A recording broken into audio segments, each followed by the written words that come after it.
Ladies and gentlemen, boys and girls, how are my snipers doing today? I hope you guys are doing fantastic. Listen, today we are going to be discussing Turbo, the one and only legendary coin. We also will be looking over, news, some of the fundamentals and basics that we do cover, and then we will also be discussing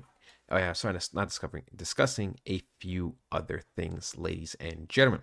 So, first of all, I do actually want to start with Bitcoin because this is very, very important for Turbo. In my opinion, ladies and gentlemen, even though, things aren't set in stone to be, straight pumping right away, the better times are ahead of us. I truly do believe for Bitcoin, the purpose of this was to retest off of certain highs and to fill up the $78,000 CME gap that we had, which we did. Okay. So now that that's out the way, that means we can start going to the upside sooner than later. Now, I do think we will have some type of pullback, which will affect Turbo's price, which we will dive into in just a second. But for me, the month of March purpose was more of sideways movement and a rejection so that April, May, June can be recovery and a push to the upside, which, is going to impact Turbo because that is also what I expect for Turbo. Okay. We are also, coming to an end for the quarter one candle, right? Because, January, February, March. So that is going to be very, very important. Turbo's current one, you can see, is absolutely devastating in terms of sales. It's just been a red big candle, which is fine. Which is fine because I do expect recoveries to be happening. When we go to something even like Turbo, ladies and gentlemen, we can see that we are starting to slow down a lot. We have seen huge momentum shift in terms of Turbo. Even when we go to something like Coin Market Cap, we can see that Turbo's volume has been generally much, much lower the last 2 weeks or so than like ever before. The type of volume we're getting is the type of volume we would get on a Saturday where it's just dead. Okay. But we've been getting it consistently. We can even see from the candle sizes is that Turbo price action and volume is much, much smaller, right? We can just see it, right? Like how big these candles are, right? They're much bigger and juicier in general, but that's not necessarily a bad sign, okay? Because usually when things kind of start slowing down, if we've seen historically, that usually means that we are going to be looking to break to the upside much sooner than later. Now, in terms of relevant price action, we have discussed how this area over here is pretty relevant, right? It is pretty relevant. Um, we will have to obviously see and monitor how things go. My theory at first was, well, if we go into this current green rectangle and we just kind of go up and then we sell off, then that's because we went into an order block. If we were to go and push and retest the last relevant highs that we had here from March 22nd, then for me that is an indicator that we do want to push further, right? That we do actually want to do something like this and then just kind of push up and continue going up. Now, here's the thing. If it's just up to Turbo, I do believe that is going to be the case. However, the fact that Bitcoin does have a gap, right? A gap at $84,250 means that if it wants to fill it up, at a minimum has to drop almost 3%, which means something like Turbo would probably drop roughly 6%. So, just something we have to consider, right? This is like a big drop, 10%, but just something we have to consider because at the end of the day, Bitcoin is the head of the snake while Turbo is just a body.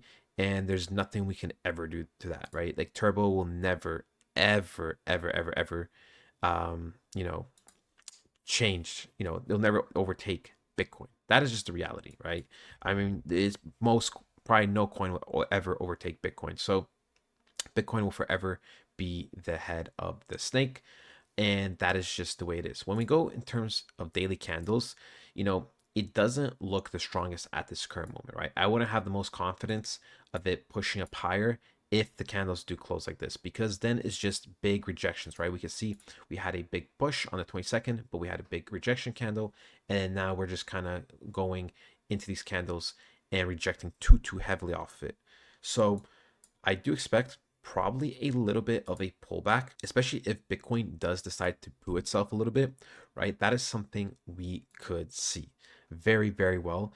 And I mean, yeah, that's just how things are at the moment. When we go on Turbo's Twitter, ladies and gentlemen, we can see that, nothing too new has happened, but things are still looking solid, right? We still are getting good engagements. People are still replying. We are still growing in followers.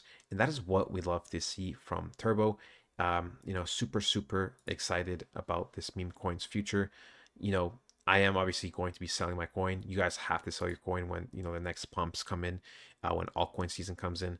But overall, I am super, super optimistic. I still believe Turbo is the best in terms of risk to reward when you talk about slightly riskier coins. Only like Bonk is a safer version of what Turbo is, right? Bonk is that meme coin that can get you, let's say, 15x, and it's pretty like low risk, while Turbo is the coin that can get you 30, 40, 50x, but it's slightly riskier. I'd still consider Turbo a lower risk meme coin, but it's slightly riskier, but you get way more reward. And that is how I see Turbo. And we've already talked about it, with the calculations, with the ratios of market cap to volume, with how hard we fell off compared to other meme coins, even just a community sentiment. We have still one of the best ones for the meme coin. So things are just looking fantastic. And like I said, we are growing consistently while we are down and sideways. So new holders are coming, new investors are coming, and I do expect things to really, really start accelerating, especially during the month of April and May. That is when I expect things to still go sideways a little bit and start recovering. And you'll see the bandwagon once it starts happening. All right. Some people ask me, well, when do you think Turbo is going to peak? Ladies and gentlemen, it is all down to pretty much one factor, which is called Bitcoin dominance. Bitcoin dominance is super, super relevant for altcoins, right? We can see that last time around, if we go to the weekly charts, and we can see when Bitcoin dominance kind of peaked, right? It peaked and then sold off and then just couldn't go back up. When it really started to dump for those couple of weeks, that is when all the altcoins went crazy. Like that was like the peak of the peak. Now, during this time, right? During this time where it started to sell off and go sideways, altcoins did see like a good consistent rise where, let's say hypothetically Litecoin went from $70 to 100, 110, and then during this time, that's when Litecoin, for example, like peaked super high, right? So, coins will still be building up over time.